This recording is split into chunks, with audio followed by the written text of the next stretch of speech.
All right, this week we are talking about social stratification, and by that we mean social inequality, and by that we really mean social class. Social class is our most prominent way of conceiving of inequality, and it's just the concept by which we sort of organize our information and our acquired knowledge about how people have more, have less, in terms of material, in terms of status, in terms of prominence and prestige and power, and all of those things that we've talked about or that we read about.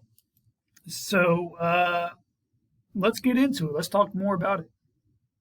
I should also mention that this is probably one of my least favorite chapters in the book, just in terms of how it's written, not in subject matter. It's an important subject. It's a huge subject. It branches over into everything else we do in sociology, and it has a lot of relevance for absolutely everybody. So it's an important topic, but I just think they gloss over some things, and I know it's hard to take such a large topic and boil it down into one understandable chapter, but they drop some really loaded. This book is bad about this, generally speaking, but this chapter especially, they drop some like one or two sentence portions that are just super loaded and really probably deserve to be unpacked a little bit and expanded on. And like, whoa, like that's a lot. That's a lot. Did you just say that, Marx's egalitarian dream is achievable and easy to achieve? Well, we should unpack that sentence a little bit. And there's more. There are others like that in this chapter, and I'll try to unpack them a little bit as I can as we go through this presentation. Just enter it with this caveat that there are some extremely loaded sentences in this chapter that it's okay to take with a grain of salt.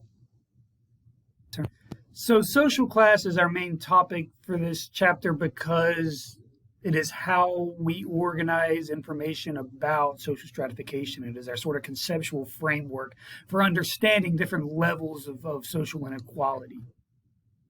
So let's try to define it loosely, right? But we're going to define it loosely as just sort of groupings of individuals based on some measure of well-being, and what measure that is can vary and is going to depend on how you're defining class and how you're defining well-being.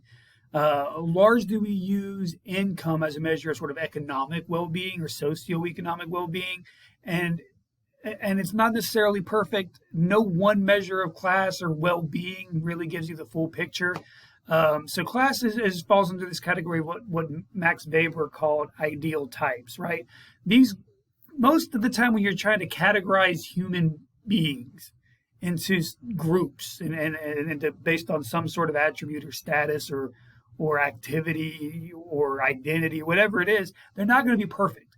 You're not going to get everybody in the world to fit neatly into one category or another. So you got categories like class that are neither mutually exclusive nor are they exhaustive, right? That means this class concept doesn't necessarily fit every single person. Not every single person fits neatly into one of these class categories. So it's just a framework for understanding societal patterns, but it is not like 100% every single person in the world has one particular social class that they are always in every situation, right? Everything is just, it's a little more nuanced than the plain old, you make this much money, so you're middle class. It's a little bit more complicated than that. However, it's a useful conceptual tool for understanding divisions and stratification and how this separation of social statuses works. So how you really need to define class depends on how you're measuring it, right? What are you using to measure class? If you measure class solely by income level, then you're defining class as solely a consequence of income. And if you measure it by wealth, it's subtly different from income. Wealth is assets minus debts, right? It's all the money in the bank plus the home you own, the car you own, all the property that you may own, and then subtract it from what you still owe on that house or on that car or on your credit card statement. Wealth is that. it's sort of that's sort of your net worth, right? It's assets minus debts. Again, a little bit different from income. You can have a really high income, but if you're overloaded with debt, you're not as wealthy as your income level may indicate. So again, none of these measures are perfect, but they're useful to, but people can shift from one class to the other depending on which measurement you're using. And that's what we mean by ideal types, right? The categories aren't perfect, but they're useful to help us understand this concept. It's not meant to be some infallible mathematical equation. It is just that. It is a conceptual framework to help us understand that there is this thing called stratification, that there is this thing where people are separated based on certain measures, certain things, and you can see that life is different depending on which kind of category you're most closely associated with, even if you may not be associated with that same category in every situation and by every measurement. That reminds me of something that Nicole from Crash Course Sociology has mentioned in one of the videos we watched a few weeks ago, but that when you ask Americans to self-report, most of us say we're in the middle class. By self-reporting, the middle class is much larger than any objective economic or socioeconomic measurement would indicate, which just says something about how we sort of view ourselves relative to the people around us. So I don't know. I wonder what you make of that. I'll ask that question now. So as the book made, I think, pretty clear, the way we conceive of class has changed over time.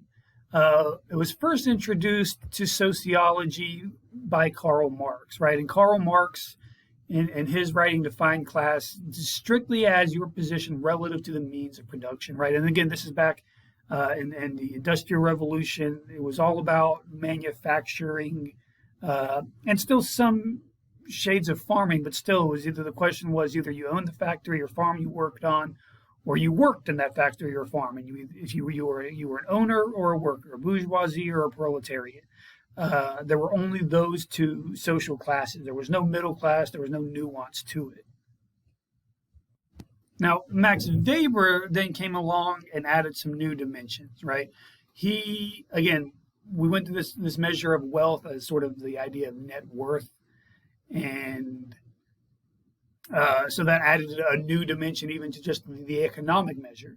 But then we also introduced the idea of power and prestige. And again, this is one of my little nitpicky things that I have with the way this chapter is written and the way they define power is to get others to do your bidding. And I prefer that we not use those kind of like tired cliches, right? Because we use those such familiar phrases. You turn this concept into something that we can sort of take for granted as something we already know, but I want to challenge our understanding of power a little bit in that in terms of social sciences and in terms of understanding social patterns, power really means you are in control of setting the norms, right?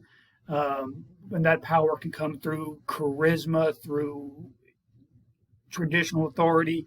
Weber had different types of authority that he talked about, and in all of those, the different types of authority gave you the ability to sort of dictate the norms within your own culture. So either you are dictating the norms, you're setting the norms, whether through your charisma or your traditional or legitimate authority, through your governmental authority, through creating laws or just setting trends, whatever, you have some sort of influence over how the rest of people around you behave. All right, so we can think about power in terms of sort of being in control of the norms that the other folks around you, other folks in your community and in your given population will come to abide by, whether they want to or not, or whether they even realize it or not. The people that are setting the norms have power over the people who are conforming to the norms. And then prestige, which is a little bit trickier, right? Because it's all about perceptions of importance, and so how we're defining importance can vary a lot. Like we know in terms of like jobs and careers and occupations that there are some very important jobs that aren't given a real high prestige level. So, grocery store workers and your rank and file healthcare workers are often not afforded a whole lot of prestige. But of course, we know now more than ever that they are essential, that they're very important jobs that we rely on. But so prestige is a little more complicated and nuanced than just sheer pragmatic importance. But there's this higher dimension to it of esteem, of regard. And it's not just in terms of jobs that you have, but also other roles that you might play in your community. If you lead any kind of community organizations or church committee or a charitable foundation, there are all sorts of positions you can hold, non-work related, non-job related, but that still affords you a little bit more prestige and can bump your sort of social status in your community. Another important concept that the book touched on briefly, but I want to expand on a little bit here, is the idea of capital and how that relates to our concepts of class. And again, it goes back to Marx, who originally wrote his seminal work was Das Kapital. And again, he was conceiving capital as only economic in nature. Capital is money or the means to make money. It's owning assets, owning things that you can use to make money. That's capital. And that's still how we sort of define capital today in economic terms. But there are other types of capital, right? We can think of capital beyond just the economic, which has to do with wealth and the net worth and your income, right? Those traditional measures of class that we hear most about, right? That has to do with economic capital. Social capital is a little bit different, and it has more to do with the power and the prestige side of things. And of course, we've all heard the phrase, it's not what you know, it's who you know. And there's some truth to that, right? Knowing people is important, and who you know and who you have access to can make a difference in terms of finding a job, especially in terms of like finding a first job.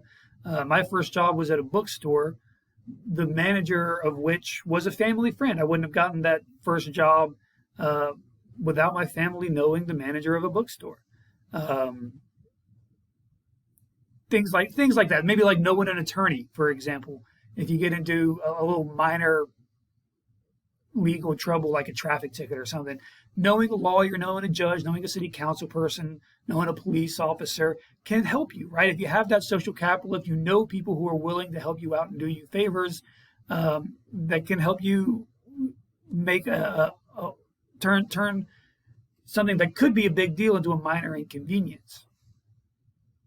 And then cultural capital, which is if you remember, we talked about it a little bit in our chapter on culture, but it's the ability to understand and navigate the norms of sort of high society, or the rooms where important people are making important decisions.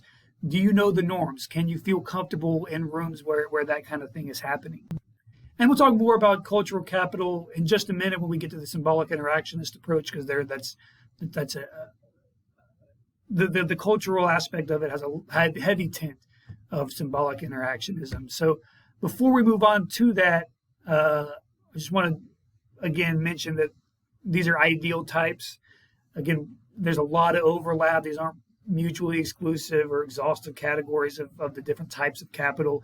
Again, just sort of helpful conceptual frameworks to help us understand how people can gain social status and how social status and social class operates, how it works. So, of course, having a lot of wealth or a lot of income can get you more social capital or more cultural capital. Having a lot of cultural capital can certainly improve your access to that social capital, the people who are in prominent or prestigious positions. Lots of overlap. They interact with each other all the time in really specific and unique ways that we could talk about for days. All right, so let's get into everybody's favorite thing where we talk about functionalism and conflict theory, and then we'll get into the symbolic interactionist approach. But again, we're going back to our three theoretical perspectives, as we always do. Functionalism, as the book described, it talks about social class as being a function of meritocracy. Meritocracy is the idea that you earn what you get. Like the society is basically just that when you work hard, if you have high ability or high skill or high knowledge, that you've earned more capital. You've earned that economic, social, and cultural capital. You've earned it through your ability, your skill, your knowledge, through merit. right? So the root word of meritocracy is merit. You've earned it. So that's the basic idea. That your position in society is something that you have earned through merit. And now we have to do everybody's favorite thing, where we go back to our three theoretical perspectives, starting with functionalism and conflict theory. And functionalism, of course, again, the root word of functionalism is function. So how does it work? How does social class and social stratification, how does the separation of people based on statuses and certain measures, how does that help society work as a whole? And so for functionalism, social class is a function of the meritocracy. Meritocracy, the root word of meritocracy, I love root words, right? The root word of meritocracy is merit. So it's the idea that if you have a lot of social capital or economic capital or cultural capital, if you have plenty of wealth, power, or prestige, you've earned it. You have earned it based on your ability, your skill, your knowledge. Merit means you've earned it, right? So this is the just meritocracy, right? Justice and justice, right? The just meritocracy is the idea that you earn your position in society either through ability or skill or knowledge, or a lack of ability, skill, or knowledge. The other function of social class, or the meritocracy, is to incentivize conformance to social norms, right? Remember that the key aspect of functionalism is the idea that we are held together through our social bonds by these social norms, by the social structures that inform our day-to-day actions. When we feel like we are a part of a community, of a society, of these norms, then we are going to do better, right? So the social class and social stratification incentivizes conforming to your larger social norms. Don't rock the boat. Stick with the program. Play by the rules. Get ahead. That is functionalistic. So conflict theory is again all about exploitation and oppression, and it sees the system as being oppressive, not necessarily people. People don't do the oppressing; the system does the oppressing. And in social class, when we're dealing with socioeconomic class, the system is capitalism, right? And the capitalist system can never allow everyone to be wealthy, right? The capitalist system doesn't work if everybody's rich, if everybody is even middle class. We need those low-wage, low-skill workers. The pandemic has pointed to this, that low-wage, low-skill workers are absolutely essential to enabling our modern way of life. So we can't have like a full meritocracy, because we have to have a steady supply of unemployed people who are willing to do these low-wage jobs. So there's a little bit of disconnect there, but there's also an important overlap, right? These also work together. Upward social mobility is possible. If you increase your ability, your skills, or knowledge, you can move up the social ladder, right? Functionalism says so, and it's true. But again, it's mathematically impossible in the capitalist system for everybody to move up that social ladder. So some people aren't going to. So there's a balancing act there. It seems to be dissonant, right? The system keeps people down. The system allows people to move up. But both things are true, right? But the inevitability is that some folks will never be able to move up. Who it is, a whole lot of factors determine that, right? Who can move up, who can't move up, man, that is super complex, super duper complex, right? But within our system, it is inevitable that there have to be lots of people, a significant number of people, who are willing to do low-wage work. We rely on it. And then symbolic interactionism is our micro-level focus, right? So it's looking at individual-level processes as opposed to macro-level structures, right? So we're really looking at, with symbolic interactionism, we're looking at how individuals do social class. And what do I mean by doing class, right? We see class as a performance, right? Not so much as something you are, but it's a set of actions. It's your choices that you make. And finally, symbolic interactionism, which is our micro level approach, right? So we're looking at these individual level processes as opposed to macro level structures. In terms of individual processes, we're looking at class as a performance, right? Social class isn't something that you are so much as something that you do, right? We do social class when we go to the grocery store and make a decision between cage-free farm fresh eggs or the regular old Food Lion brand eggs. And if you remember our previous discussion on impression management and dramaturgy, again, the root word is drama. It is that sort of stage analogy. You got your front stage self, your backstage self, who your audience is. You're always doing some kind of performance, right? So again, social class is a performance that, again, may change depending on your audience, right? Depending on who's in the car, do you choose to listen to Vampire Weekend or Jason Aldean, or you're signaling different things in your performance depending on how you order your steak, or whether you order the steak or the rainbow trout. I don't even think that's a fancy fish. What's a fancy fish? Grouper. I don't know. But anyway, the decisions you make in terms of taste is a marker of class, and is a way we perform class. And again, depending on the audience, it's malleable. It changes all the time. It's flexible. You can overcompensate, right? If you are, very middle class, but you want to try to seem a little bit like you have a little bit more class status than you may feel, right? You may overcompensate by being a dirtbag to your waiter about the wine, right? You're at a nice restaurant, you're trying to signal that you know what you're doing, so you go through all the motions of sniffing the wine and smelling it. It's like, oh no, I think this is bad. And that might just be a compensatory performance, right? You're trying to signal to these folks around that, oh no, I know this wine, and this does not taste right because I am an expert in this, right? So you have these compensatory performances. It can also work the other way. Someone who's very wealthy might say, oh, I don't care, just give me the Bud Light. I don't know why my analogies would go to alcohol so much. I'm sorry about that. But, right, you might have someone who's very wealthy being overcompensatory about, oh, I don't care, I'll take anything. I'm rich, but I love McDonald's, right? We have those kinds of performances where we want to seem down to earth. Or we see people who are very wealthy trying to seem down to earth.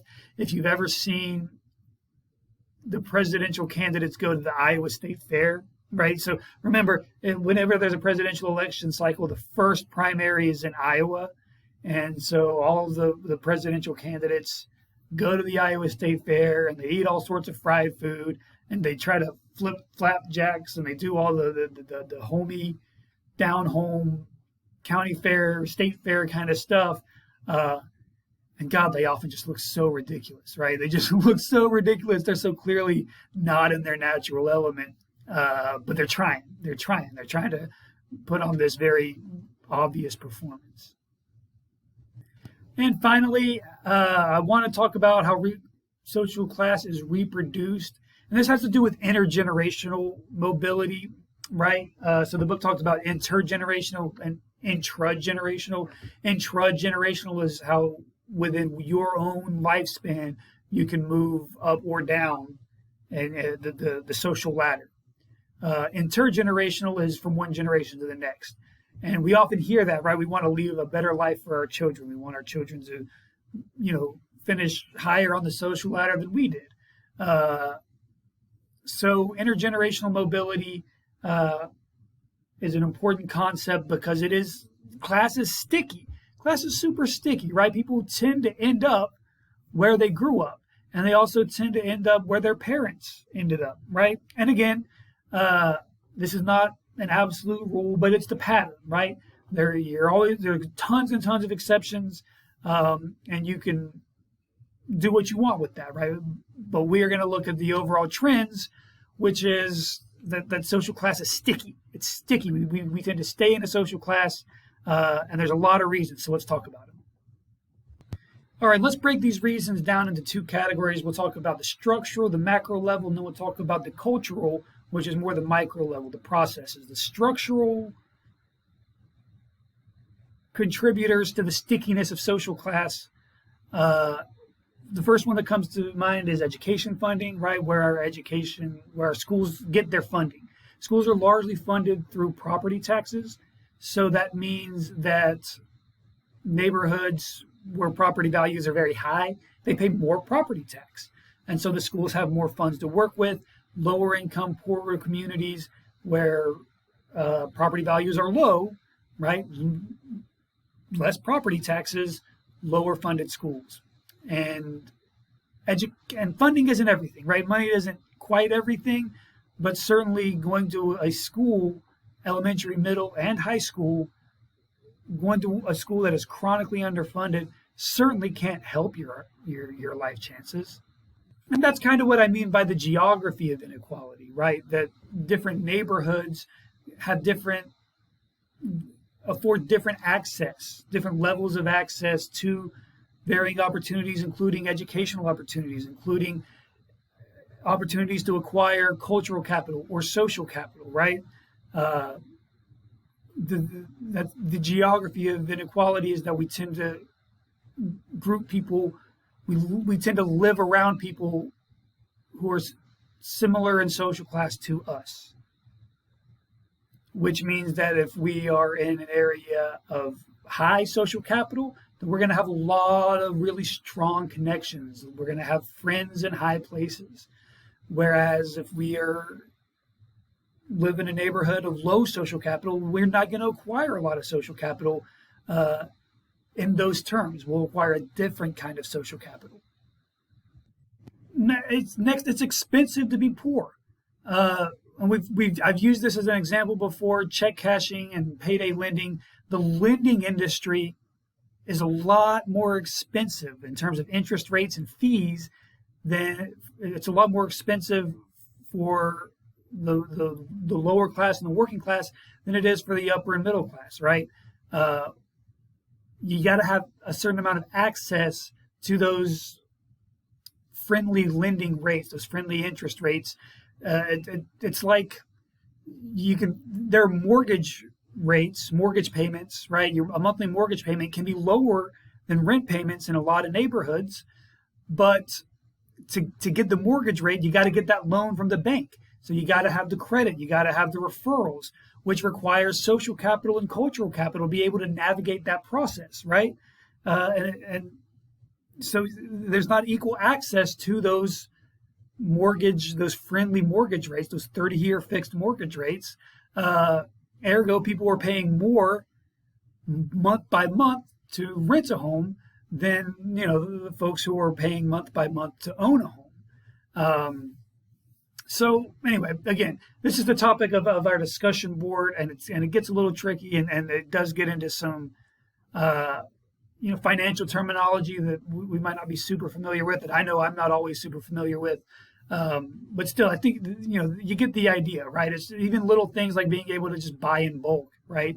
Buying the big pack of toilet paper saves you $1 or $2, as opposed to buying the 4-pack every time you go to the grocery store. The toilet paper roll is actually it's a term, it's a thing that I'm not the first one to use it, I swear. And the last part of our structural discussion of the stickiness of social class is race, and we'll get into that more next week. But I got to mention it here because it is a huge factor into how our institutions were developed, especially when we talk about the geography of inequality, right? And in the places in the United States where we see the most concentrated poverty are, without exception, largely Black and brown communities, and that didn't just occur by happenstance. There are reasons that is developed, and we got to talk about it, and we'll talk about it more next week. But there's just so much overlap with so many of our topics that kind of pulling them apart is tricky. So anyway, when we talk about the stickiness of intergenerational and the challenges of intergenerational social mobility, if I don't at least mention race, I'm doing a disservice, right? It's just a really important topic for understanding that concept. And then on the cultural side of things, we obviously have social capital. And again, when I say the cultural side of things, we're really talking about sort of the micro level things that are happening in terms of processes and in the process of socialization, especially, right? So social capital, for instance, if you go to church every Sunday with, the mayor of your town and 2 judges, then, there's a good chance that, when you get that first speeding ticket, it's a slap on the wrist. It's okay. It's going to cost you a couple $100, but that'll be it. And you'll learn from that and you'll move on. Whereas if you don't have those same kind of connections, that couple $100 can, again, have a big deal. And if you can't pay that $200 all at once, again, goes into how it's expensive to be poor, right? When you have to extend that $200 over a series of a couple of months, they're going to tack on some fees to making you be able to stretch it out like that. So you end up paying more over time than you do if you just have that $200 right on hand. Again, I'm getting sidetracked here.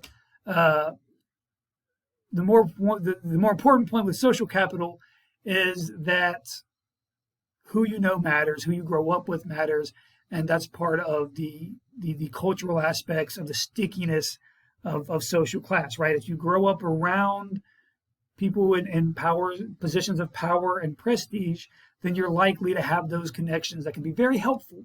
And sometimes in ways that we take for granted. Again, like just knowing somebody who owns or manages a bookstore was a huge piece of social capital for me to go ahead and have some work experience, to have a couple of years of work experience before I even graduated high school. That made a big difference. All right, so social capital, who you know matters a lot. And then our cultural capital is a little more complex, but I think we kind of understand it. You adapt to the norms within your own community. And again, this sort of goes back to the geography of inequality, right? You tend to grow up in a neighborhood where other people are of a similar social class, or at least appear to be of a similar social class. There's stories everywhere of people who are living above their means because that's the neighborhood they live in. They have to, right? That's how people who make decent salaries end up hundreds of thousands of dollars in debt because they feel like they're trying to keep up with the norms within their community. Everybody else in their neighborhood has remodeled their kitchen in the past 2 or 3 years, so they feel like they have to keep up. That's what is that old phrase? Keeping up with the Joneses, right? So again, but it's all about norms within your community and norms related to your social class, right? Again, that decision to buy the cage-free farm fresh eggs as opposed to the Food Lion brand eggs may have a lot to do with who your audience is, who might be coming over to your house, right? And it may not be like super at the top of your mind when you're buying the cage-free farm fresh eggs. You're not thinking, oh no, Mrs. Robertson is coming over, and I know she'll judge me a little bit. That might not even be the thought that goes through your head. It just might be kind of that sort of subtle influence on your action and your decision making, as you're just sort of conforming to the norms of your community. All right, so that's basically what I got. The video's gone on a little bit longer than I wanted to. I hope it wasn't too rambly for you, but look for some feedback. We do have one more video below from Crash Course Sociology because, again, I think Nicole just does a better job than I do of just going boom, boom, boom through some key content points that are important, and nice summaries and better explanations than the book gives you. So we're going to do one more of those below here, and then we've got the discussion board, which has 2 videos, but you're only going to pick one or the other and then describe it to your classmates, right? So you get the experience of both videos with only having to watch one. But again, that's sort of the incentive to go ahead and get it done early, is that you can pick which one. But if you come in at the end and more people have looked at one than the other, then you got to do the one that has less representation. It's got to be about even by the time we get done. Anyway, that'll all make sense. Anyway, thanks everybody. I will see you all next time.